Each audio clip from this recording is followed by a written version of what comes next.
आता आपण जाऊया दादरमध्ये, कारण दादरच्या पूर्व भागामध्ये एक झाड कोसळलेलं आहे। झाड कोसळल्यानं एका कारचंही नुकसान झालंय।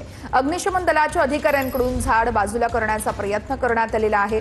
सुदैवाने या ठिकाणी कोणतीही जीवितहानी झाली नाहीये, कोणी जखमी झालं नाहीये, मात्र कारचं मोठ्या प्रमाणात नुकसान झालेलं आहे। सकाळी 7 वाजताची ही दृश्य आहेत। पहाटेच्या सुमारास देखील मुसळधार पाऊस झाला आणि त्याच पावसामध्ये हे झाड एका गाडीवरती कोसळलेलं आहे। ही गाडी या ठिकाणी पार्क करण्यात आली होती। या झाडामुळे आता या गाडीचं मोठं नुकसान झालेलं आहे। आपत्ती व्यवस्थापन पथकाकडून इथं येत हे झाड बाजूला करण्यात येत आहे। ही दोन दृश्य आपण बघतोय दादर आणि ठाण्यातली आहेत। सकाळी 7च्या सुमारास दादर या परिसरामध्ये कारवरती झाड कोसळलं, तर तिकडे ठाण्यामध्ये देखील झाड कोसळल्याच्या 2 घटना घडलेल्या आहेत।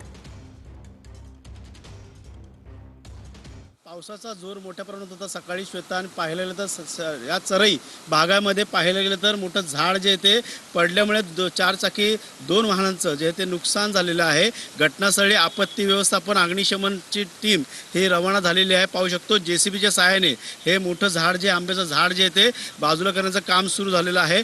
पाहायला गेलं तर पावसाचा फटका जो येतो अनेक ठिकाणी आपल्याला पाहायला मिळतोय। मात्र चरईच्या या परिसरामधल्या दोन्ही बाजूचे रस्ते जे ते बंद ठेवण्यात आलेले आहे। घटनास्थळी मात्र ताबडतोब ज्या या ठिकाणी आपत्ती व्यवस्थापन असेल या अग्निशमनची टीम ताबडतोब ठाणे महानगरपालिकेची टीम रवाना झाली आहे। मात्र सध्या तरी आता या ठिकाणचं झाड आंब्याचं जे बाजूला करण्याचं काम सुरू झालेलं आहे।